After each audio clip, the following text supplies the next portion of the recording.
নমস্কাৰ বন্ধুসকল, welcome to my YouTube channel Deepak job এলাৰ। আজি পুনৰ আপোনালোকৰ বাবে অসম চৰকাৰৰ আণ্ডাৰত মুকলি হোৱা 720টা আপোনালোকক পদ লৈ আনিছোঁ। এই চাকৰিখিনিৰ কাৰণে আপোনালোকে কেনেদৰে আবেদন কৰিব লাগিব, লগতে কি কৰিব লাগিব, সকলোখিনি কথা মই আপোনালোকক এই ভিডিঅ' যোগে আলোচনা কৰা হ'ব। আৰু ভেকেঞ্চিখিনি কোনটো বিভাগৰ পৰা ওলাইছে সেই কথাও মই আপোনালোকক এই ভিডিঅ' যোগে জনাই দিয়া হ'ব। যদি ভিডিঅ'টো ভাল পায় ভিডিঅ' লাইক কৰিব, লগতে চেনেলটো ছাবস্ক্ৰাইব কৰি দিব এনেকুৱা ধৰণৰ ভিডিঅ'সমূহ প্ৰতিদিনে পাই থাকিবৰ বাবে। আহক আজি মই ভিডিঅ'টো আৰম্ভ কৰোঁ। ভেকেঞ্চিখিনি আহিছে আছাম পাব্লিক ছাৰ্ভিচ কমিশ্যনৰ ফালৰ পৰা। ইয়াত আপোনালোকে দেখিব পাইছে 17টা কম্পিউটাৰ অপাৰেটৰ, প্ৰথমটো ভেকেঞ্চি আছে 17টা কম্পিউটাৰ অপাৰেটৰ ভেকেঞ্চি হয়। আৰু লাষ্ট ডেট দিয়া আছে 13/4/2024, মানে এপ্ৰিল মাহৰ 13 তাৰিখলৈকে আপোনালোকে আবেদনসমূহ কৰিব পাৰিব।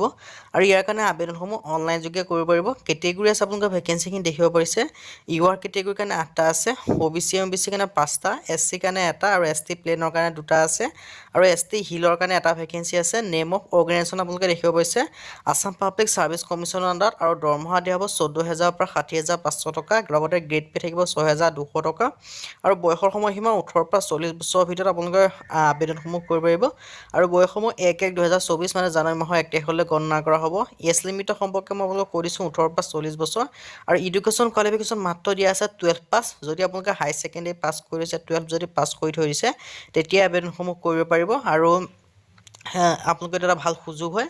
আৰু ইয়াৰ কাৰণে আপোনালোকে দেখিব পাইছে ৰেচিডেঞ্চিপ দিয়া হ'ব, ইণ্ডিয়ান মানে অসমৰ বাসিন্দা হ'ব লাগিব, তেতিয়াহে আপোনালোকে আবেদনসমূহ কৰিব পাৰিব। লগতে আপোনালোকৰ এমপ্লয়মেণ্ট এক্সচেঞ্জ আৰু PRC বিচাৰিছে, এমপ্লয়মেণ্ট এক্সচেঞ্জ আপোনালোকৰ থাকিব লাগিব। অসমৰ বাসিন্দা হ'লে মানে আপোনালোকে এই ভেকেঞ্চিটোৰ কাৰণে আবেদনসমূহ কৰিব পাৰিব। আৰু আপোনালোকে ইয়াত এজ ৰিলেক্সেশ্যনসমূহ হ'ব, কিমান বছৰ কৰিব মই কৈ দিছোঁ। SC কাৰণে 5 বছৰকৈ, ST কাৰণেও 5 বছৰকৈ, OBC MBC কাৰণে 3 বছৰ, PWD কাৰণে 10 বছৰ। ফৰ মোৰ ডিটেইলছ আপোনালোকৰ এইখিনি ইয়াত উল্লেখ কৰা আছে। আপোনালোকে যিসমূহ 40 বছৰৰ লগত এইকেইটা বয়স আপোনালোকে যোগ কৰি ল'ব, তেতিয়া আবেদনসমূহ কৰিব পাৰিব। আৰু এইকেইটা আবেদন কৰিবলৈ আপোনালোকে এখন ছমহীয়া কম্পিউটাৰ চাৰ্টিফিকেটো বিচাৰিছে। যদি আপোনালোকৰ এখন ছমহীয়া কম্পিউটাৰ চাৰ্টিফিকেট আছে হাই ছেকেণ্ডেৰী পাছ কৰাৰ লগতে, তেতিয়াই আপোনালোকে আবেদনসমূহ কৰি ল'ব পাৰিব। আবেদনসমূহ কেতিয়াৰ পৰা ষ্টাৰ্ট হ'ব মই এই কথাও জনাই দিম। আৰু ইয়াৰ কাৰণে আপোনালোকৰ এটা এপ্লিকেশ্যন ফিজ দিব লাগিব। জেনেৰেল EWS কাৰণে 47 টকা 20 পইচা, SC SC OBC MBC কাৰণে 47 টকা 20 পইচাকৈ দিব লাগিব, সকলোৱে 47 টকা 20 পইচাকৈ। এই ভেকেঞ্চিটোৰ কাৰণে আবেদন কৰি যদি APSC অফিচিয়েল ৱেবছাইট আছে তাত গৈ আপোনালোকে আবেদনসমূহ কৰি ল'ব পাৰিব। আৰু ইয়াৰ কাৰণে আপোনালোকে কৈছোঁ APSC অফিচিয়েল ৱেবছাইটত আবেদনসমূহ কৰি ল'ব পাৰিব। যদি আপোনালোকে ইণ্টাৰেষ্টেড দেন আপোনালোকে APSC অফিচিয়েল ৱেবছাইটত গৈ আবেদনসমূহ কৰি ল'ব। আৰু ভেকেঞ্চিখিনিৰ কাৰণে আবেদন ষ্টাৰ্ট হৈছে 14 মাৰ্চৰ পৰা, লাষ্ট ডেট দিয়া আছে 13 এপ্ৰিলৰ আগত আপোনালোকে আবেদনসমূহ কৰি ল'ব।